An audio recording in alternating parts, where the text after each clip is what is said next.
السلام علیکم سامعین، یقیناً آپ سب خیریت سے ہوں گے اور آج کی ویڈیو بھی آپ کو پسند آئے گی۔ بسم اللہ الرحمن الرحیم۔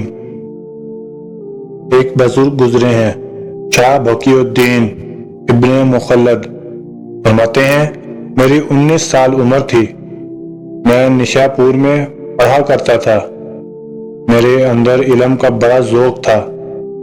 ایک استاد کے پاس جب میں پڑھنے گیا، میرے استاد نے مجھے فرمایا کہ بیٹے، تیرا ظرف بڑا ہے اور میرا علم چھوٹا ہے، تو کسی بڑے عالم کے پاس جا۔ میں نے استاد سے کہا کہ کہاں جاؤں؟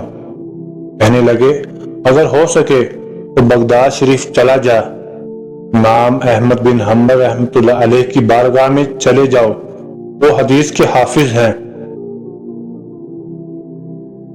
شاہ بقی الدین کہتے ہیں میں نشاپور سے نکلا اور بحری راستے کے ذریعے جانے لگا۔ جب جہاز میں بیٹھا تو راستے میں طوفان آ گیا۔ طوفان اس تیزی کے ساتھ آیا تو اتنے دن جاری رہا کہ ہمارے جہاز کی سمت ہی بدل گئی، گویا جانا ادھر تھا تو جہاز کا منہ ادھر ہو گیا۔ فرماتے ہیں جا کے کسی کنارے ہم اترے، وہاں پتہ چلا کہ جس جزیرے پر ہم اترے ہیں وہاں سے اگر پیدل جائیں گے تو 1.25 مہینے میں بغداد پہنچیں گے۔ میں وہاں سے پتے کھاتا ہوا 1.25 مہینے لگا کر بغداد شریف پہنچا۔ جب پوری جدوجہد کر کے وہاں پہنچ گیا تو پتہ چلا امام احمد بن حنبل رحمۃ اللہ علیہ کا تو مدرسہ ہی بند ہو گیا ہے، ان کی جمعہ پڑھانے پر پابندی لگ گئی ہے، وقت کا بادشاہ ناراض ہو گیا ہے۔ میں امام صاحب کو تلاش کرنے لگا، مجھے پتہ چلا کہ امام صاحب کو نظر بند کر دیا ہے۔ میں نے وہاں پہنچ کر لوگوں سے کہا کہ تم قریب نہ جانا، بس مجھے بتا دینا کہ امام صاحب کا گھر کہاں پر ہے۔ ایک شخص نے مجھے کہا کہ میں انگلی کا اشارہ نہیں کروں گا، آنکھ کا اشارہ کروں گا، کیونکہ حالات بڑے خراب ہیں۔ کہتے ہیں اس نے آنکھ کے اشارے سے بتایا کہ وہ سامنے گھر امام صاحب کا ہے۔ میں واپس آ گیا، ساری رات سوچتا رہا کہ امام صاحب کے گھر کیسے جانا ہے۔ پھر مجھے ایک تجویز سمجھ میں آئی۔ صبح جب میں اٹھا میں نے سر سے پگڑی اتاری، اپنے بالوں میں ہاتھ ڈال کر بال بکھیر دیے، پھر میں نے اپنی قمیض کو تھوڑا سا ایک جگہ سے پھاڑا، تھوڑا سا دوسری جگہ سے، ٹخنوں کے قریب پھاڑا اور تھوڑی سی تہمت کو بھی پھاڑا۔ ہاتھ میں نے پاسا پکڑا، پرانے کپڑے پہن کر بغداد کی گلیوں میں کبھی ادھر کبھی ادھر پھرتا رہا۔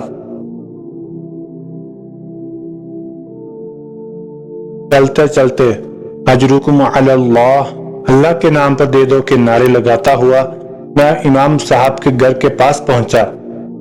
وہاں سپاہی کھڑے تھے، میں نے ان سے کہا اجرکم علی اللہ۔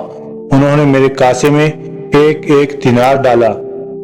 آگے امام احمد بن حنبل رحمۃ اللہ علیہ کا دروازہ آیا، دروازے پر کھڑے ہو کر اجرکم علی اللہ کہتے ہوئے میرا جوش ہی بدل گیا۔ امام صاحب نے دروازہ کھولا، خوبصورت امامہ اور خوبصورت چہرہ، ان کا چہرہ دیکھا تو میرے آنسو نکل گئے۔ امام صاحب نے جب ایک دینار میرے پیالے میں ڈالا میں رو پڑا۔ میں نے کہا بغداد کے بادشاہ، میرے محبوب کے علم کے وارث، میں بھیک مانگنے نہیں آیا، میں تو رسول اللہ صلی اللہ تعالیٰ علیہ وآلہ وسلم کی حدیث سننے آیا ہوں۔ آپ نے مجھے خیرات نہیں دینی، بس مجھے ایک حدیث پڑھا دیا کریں۔ امام صاحب نے میرا چہرہ دیکھا تو خوشی سے کھل اٹھے، فرمانے لگے تو کیسے آئے گا؟ میں نے کہا حضور، میں بھکاری بن کر خیرات مانگنے آؤں گا۔ شاہ بقی الدین رحمۃ اللہ علیہ کہتے ہیں میں پورا سال بھکاری بن کے جاتا تھا۔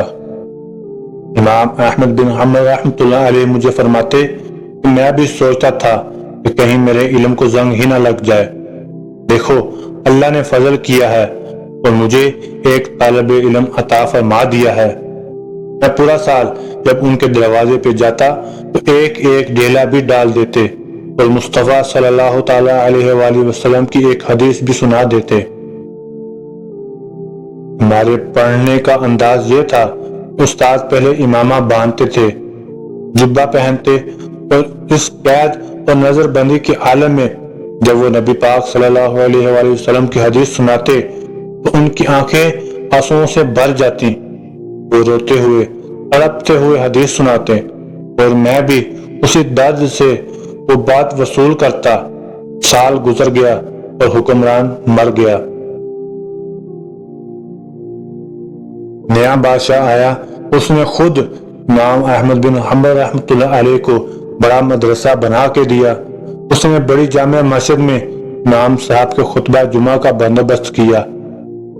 ہزاروں طالب علم کئی ملکوں سے امام صاحب کے دروازے پر آ کے بیٹھنے لگے۔ جب میں بھی پہنچا، امام صاحب فرمانے لگے، تو ذرا آگے آ جا۔ میں آگے آیا تو فرمانے لگے، تمہیں بھی دیتا ہوں، تمہیں بھی پڑھاؤں گا، مرتے دم تک پڑھاؤں گا۔ اور جو میرے اندر فیض کی خیرات تھی نا، وہ ساری اس نے حاصل کر لی۔ اللہ تعالیٰ سے دعا ہے کہ اللہ تعالیٰ ہمیں قرآن و حدیث کا علم عطا کرے اور اس پر عمل پیرا ہونے کی توفیق عطا کرے۔ آپ سب سے گزارش ہے کہ ایک مرتبہ درود شریف پڑھ لیجئے۔ جزا اللہ عنا محمدا وآلہ۔ اس ویڈیو کو لائک کریں، شیئر کریں، کمنٹ کریں، خود بھی سبسکرائب کریں اور دوستوں کو بھی سبسکرائب کرنے کا کہیں۔ شکریہ۔